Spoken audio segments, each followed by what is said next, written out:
जब भी हम एक्टिव टू पैसिव वॉइस में कन्वर्ट करते हैं, ऑलवेज कीप इन माइंड कि फर्स्ट ऑफ ऑल जो टेंस है वो कभी चेंज नहीं होता। मीन जो प्रेजेंट टेंस है वो प्रेजेंट रहता है, पास्ट टेंस पास्ट ही रहता है और फ्यूचर रहता है फ्यूचर, ठीक है।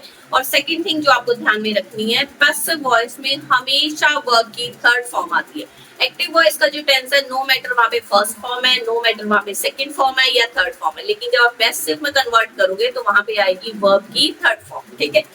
He is writing a letter. First of all, he क्या है, हमारे पास सब्जेक्ट है, हमारा पूरा फोकस he पे, ठीक है कि he क्या कर रहा है।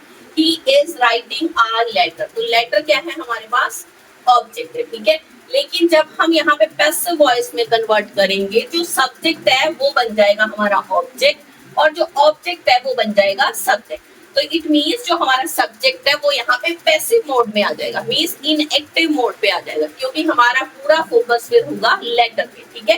तो पैसिव कैसे बनेगा, अ लेटर इज, इसके साथ क्या लगेगा, बीइंग, बीइंग रिटन बाय ही का बन जाएगा हमारे पास him. A letter is being written by him. तो यहाँ पे जो सब्जेक्ट था हमारा ऑब्जेक्ट बन गया, ठीक है, जो ऑब्जेक्ट था हमारा बन गया सब्जेक्ट। लेकिन अगर यहाँ पे होता he writes a letter, ठीक है, writes a letter, तो यही तो प्रेजेंट कॉन्टिन्यूअस टेंस था। अब मैं प्रेजेंट डेफिनेट भी बता देती हूँ, ठीक है। he writes a letter, तो हम क्या बनाएंगे, a letter is written by him, ठीक है। अब देखो दोनों में डिफरेंस क्या, यहाँ पे प्रेजेंट कॉन्टिन्यूअस टेंस था, हमारे पास हेल्पिंग वर्ब था इज, तो हमने लगा दिया इज के साथ बीइंग, ठीक है।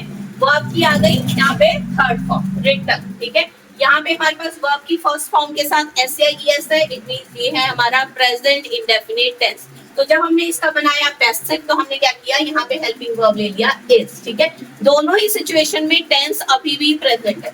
कॉन्टिन्यूअस था तो इसके साथ बीइंग लग गया, प्रेजेंट इंडेफिनिट था तो हमने कॉन्टिन्यूअस की वर्ब की फॉर्म ली इज है, एम है और आर है, तो हम वहां पे उनके साथ जोड़ देंगे बीइंग, ठीक है।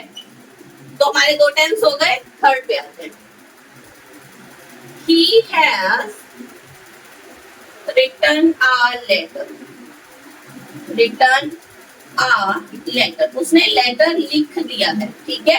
तो यहाँ फिर से अगेन सब्जेक्ट है हमारा ही, ठीक है, और ऑब्जेक्ट है हमारे पास लेटर, आ लेटर, ठीक है। A letter has been written by him। तीनों टेंसेस जो मैंने बताए हैं तीनों प्रेजेंट के ही टेंस है, ठीक है। जब मैंने पैसिव बनाया तब भी वो प्रेजेंट टेंस ही है, ठीक है। अब सिंपली क्या हुआ, प्रेजेंट डेफिनेट टेंस था तो मैं प्रेजेंट कॉन्टिन्यूअस टेंस की यहाँ पे वर्ब की फॉर्म्स ले ली। अगर हमारे पास कॉन्टिन्यूअस की वर्ब की फॉर्म्स है, मीन इज है, एम है, आर है, तो हम जोड़ देंगे बी, वर्ब की थर्ड फॉर्म हर जगह पे आएगी, ठीक है। और अगर यहाँ पे मेरे पास प्रेजेंट परफेक्ट टेंस था तो क्या हुआ, मैंने लगा दिया हैज के साथ be, it means is am are है तो उसके साथ बीइंग जुड़ जाएगा, और हैज हैव है तो उनके साथ जुड़ जाएगा हमारा बीइंग, ठीक है। Clear, okay.